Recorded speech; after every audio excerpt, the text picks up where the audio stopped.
Hey folks, the number one question I get asked on Instagram is what bike should I buy? So today we're going to be looking at 2021's brand new mid to high end enduro bikes.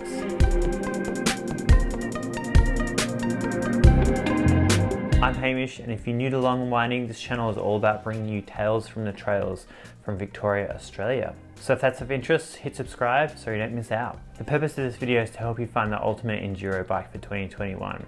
I spent countless hours poring over spec sheets, kinematic charts, and product pages to help select the enduro bikes I think are worth knowing about in 2021. So this video is all about medium to high-end bikes, and these are the brands that are defining and even at times redefining categories of mountain bikes. The build qualities on all of these bikes are top-notch, and all these brands have factory race teams which helps drive innovation and push the bikes to their absolute limits. So I just want to quickly recap on what I think an enduro bike is. So these days we're looking between 150 to 180 mils of travel, and it's a bike that's built around going fast downhills but is still capable of climbing back up.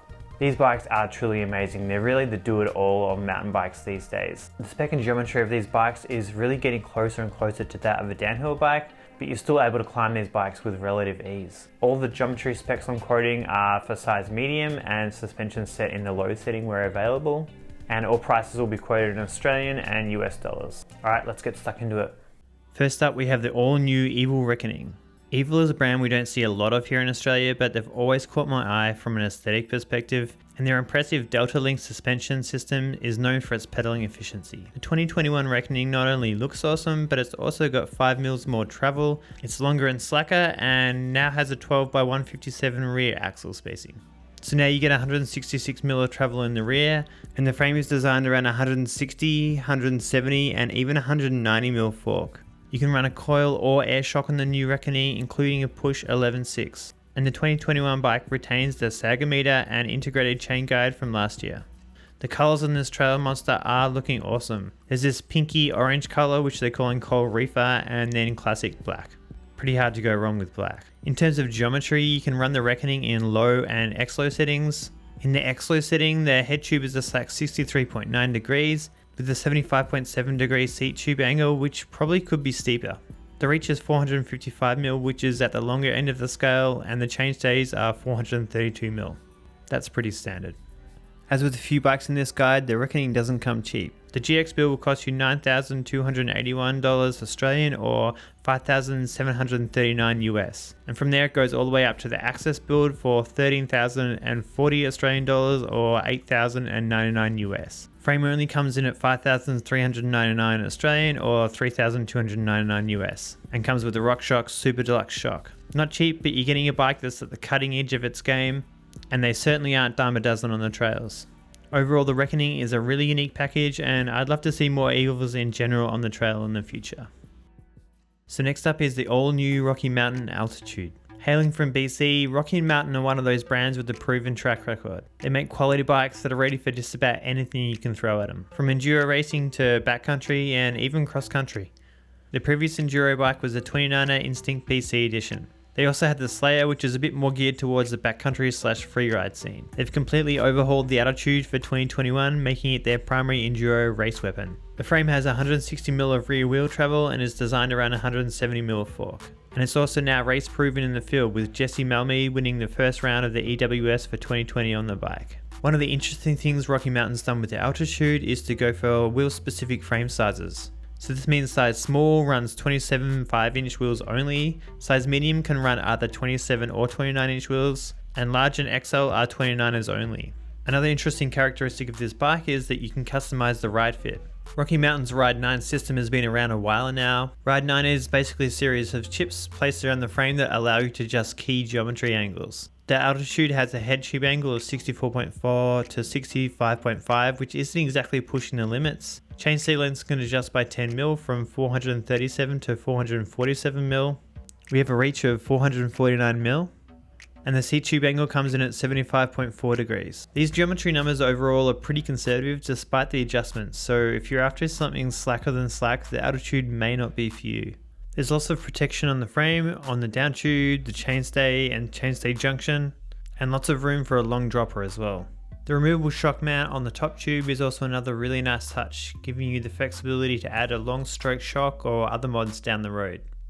Prices for the Altitude are right up there with the most expensive around. However, they do offer 3 alloy versions of the Altitude starting at 5,499 Australian or 3,499 US. That's for the Altitude Alloy 30 with the All Group Set and Mazzocchi Z1 fork.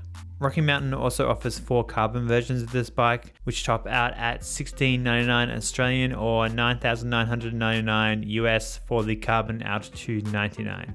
My pick of the range would probably be the Carbon 50 at 7,999 Australian or 5,499 US. You save almost 2 kilograms of weight off the alloy equivalent and still get pretty good suspension and components. The Alloy 50 also looks awesome at 6,299 Australian or 4,299 US. For that you get 4-port XT brakes and Fox performance suspension.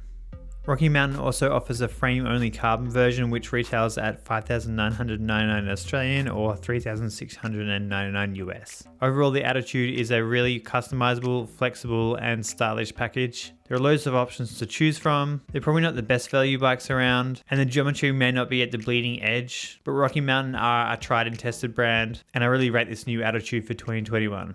Alright, next up we have the Trek Slash, all new for 2021 as well. The Slash remains Trek's primary enduro race bike, and although it looks similar to the 2020 model, it gets some significant upgrades for 2021. The Slash has 160mm of travel at back and utilizes Trek's ABP suspension system. They also make use of a custom RockShox Super Deluxe through shaft air shock, and Trek claims the suspension reacts to the trail and not you. This sounds a little bit like marketing hype, but the reviews do point out how plush the suspension is.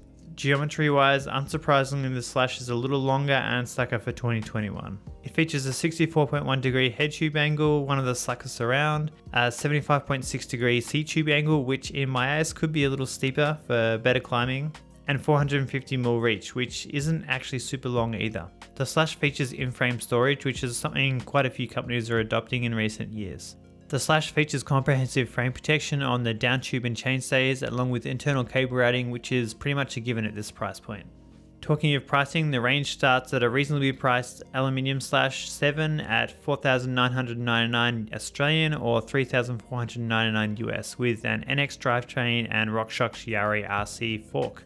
The comprehensive range then goes all the way up to the 9.9 XTR at 12,999 Australian or 8,999 US. The pick in the range for me would be the Slash 8, which is still an alloy frame but it has a GX group, RockShox Lyric Select Plus fork, RockShox Super Deluxe Ultimate with the through shaft and SRAM Code R hydraulic discs. Sure, the brakes aren't amazing, but for 5,999 Australian or 3,999 US, you're getting an Enduro race ready package for a lot less than the carbon models, which are really quite expensive. Frame only, you're looking at 3,312 Australian or 2,199 US for the aluminium, and 5,656 Australian or 3,999 US for the carbon. The good thing about a big manufacturer like Trek is that you get a lot of bikes to choose from, with the Slash range being 7 strong in the US and 6 in Australia. Next up we have the Kona Process X. When I was younger, Kona was really a prominent brand, but they don't seem to get as much attention as they used to. However, the Process X really caught my eye because it really is pushing the boundaries of what defines an enduro bike. One thing that really stood out to me is the option to run this thing as a mullet. So you can run this thing with a 27.5 rear wheel and 29 up front, or 29-inch front and rear. This has to be one of the first mass-produced enduro bikes to offer a mullet setup, and that could be a real game changer for the enduro world. If it's faster on a downhill bike, is it faster on an enduro bike? Maybe Kona have done their research and they're ahead of the game. The other thing that caught my eye about the Process X was the geometry. This bike is substantially longer than anything else I looked at with a 465mm reach. It's also slacker than just about anything else as well with a 63.5 head angle, while the seat tube is steeper at 78.2. These have to be some of the most progressive numbers out there, and they put the Process X way beyond its competitors. Are Kona ahead of the game here or heading down a lonely road? I guess time will tell. At the moment there are only 2 models of Process X available. The Process X at 7,999 Australian or 4,999 US, and that comes with a mix of Dior, SLX and XT in the drivetrain and Fox performance suspension front and rear. And then there's the Process X DL for 10,299 Australian or 6,999 US with a mixture of GX and X01 for the drivetrain, RockShox Zeb Ultimate Fork and Super Deluxe Rear Shock. At this stage, you don't seem to be able to buy a frame-only version of this bike. Alright, thanks so much for watching, gang. I hope that was useful. If it was, there's going to be plenty more to come. Please like this video if it was helpful to you. Don't forget to subscribe, and I'll catch you soon for more tales from the trails. Ciao.